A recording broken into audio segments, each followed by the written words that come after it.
पोटका के रोलाडी के पूर्व लघु सिंचाई मंत्री सनातन सरदार 1977 से 1990 तक लगातार 3 बार विधायक एवं लघु सिंचाई मंत्री रहे। अपने पिता की मृत्यु के पश्चात घर के द्वार पर एक पत्थर में खुरेद कर उनकी ईमानदारी की मिसाल पुत्र संतोष कुमार सरदार ने प्रस्तुत की है। उनके योगदान को पत्थर के शिलालेख को द्वार पर लगाकर एक संदेश देने का कार्य कर रहे हैं। वहीं पूर्व लघु सिंचाई मंत्री सनातन सरदार के पुत्र संतोष कुमार सरदार ने कहा कि पिता 3 बार विधायक एवं 1 बार बिहार सरकार में मंत्री रहे। ईमानदारी की वो मिसाल है। उन्होंने अपने जीवन काल में कभी भी घूसखोरी, कमीशनखोरी नहीं की है और ईमानदारी की जिंदगी जीते रहे। उन्हीं के नक्शे कदम पर आज मैं खुद हल बैल को लेकर किसानी कर खेती कर रहा हूँ। मेरा पूरा परिवार अपने 2 बच्चों के साथ में धान काटने में लगा हुआ हूँ।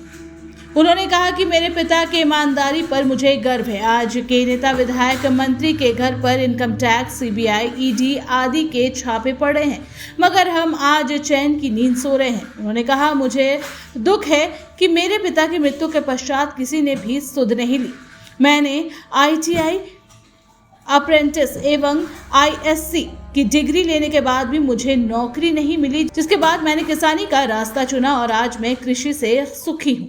पिताजी का नाम सनातन सरदार है और वो 3 टर्म विधायक रहे थे 1977 से 1990 तक। और इनमें जो लास्ट टर्म थे उसमें मंत्री रहे थे, लघु सिंचाई मंत्री। और कांग्रेस पहले तो जनसंघ में विधायक रहे थे और लास्ट टर्म जो था उसमें कांग्रेस के टिकट पे लड़े थे और जीते थे। उस टाइम वो मंत्री रहे थे और उनका छवि जो है वो स्वच्छ और ईमानदार ये था और समाज सेवा में विश्वास करते थे। बहुत से स्कूल उस टाइम खोले थे, मैंने विधायक बनने के पहले भी, जो आपने ये से झुपड़ी बना के मैंने बच्चों को पढ़ाते थे और बिना पैसा के, किसी पैसा नहीं। ट्यूशन भी कराते थे तो बिना पैसा के, पैसा कोई यही नहीं था, उसमें लोभ ही नहीं था।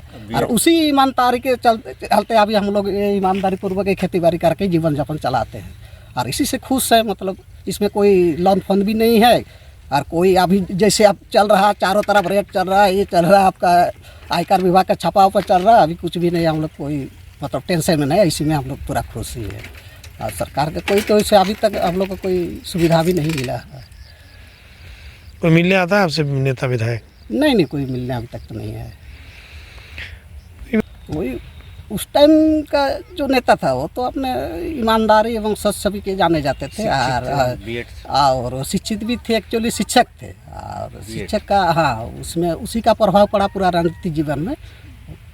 वो सच छवि बने रहे, अपने इसमें अडिग रहे और उसी अपना जो ये है आपका नीति है, उसी नीति पर वो जीवन भर अपने चलते रहे, स्वच्छ छवि को लेकर, ईमानदारी को लेकर। दिक्कत ये है कि अब डायरेक्टली उतना इजीली अब मिल नहीं सकते थे।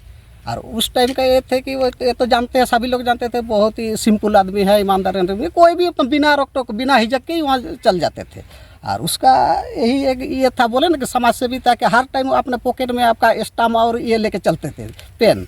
खेती बाड़ी आते थे तो भाई इधर ही लेके आते थे, तो हो सकता है कोई कुछ काम करा ले तो उसी में स्टाम्प मार देंगे और साइन वाइन करा देंगे, उसका काम हो जाएगा। काम करने में उसको बड़ी खुशी आती थी। अभी आप लोग की स्थिति क्या है? अभी स्थिति वही धान पर पूरा निर्भर है, खेती बाड़ी पर।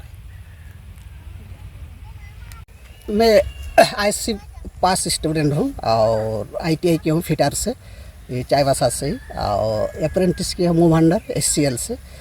तो अभी तक तो कोई जॉब नहीं मिला है, तो जिसके चलते मेरा परदादा से जो ज़मीन ये है हम लोग का मिला हुआ है, उसी से हम लोग जीवन यापन कर रहे हैं। और सरकार भी इस और कोई ध्यान नहीं दिया। मेरे हिसाब से मेरे पिताजी के जो उसका सेवा की है 15 साल तक झारखंड सरकार सेवा की है, तो उसके बदले कुछ तो देना चाहिए था और परिवार को, तो ऐसा कुछ दिया अभी तक मिला ही नहीं, या कुछ लाभ हम लोग को दिया ही नहीं।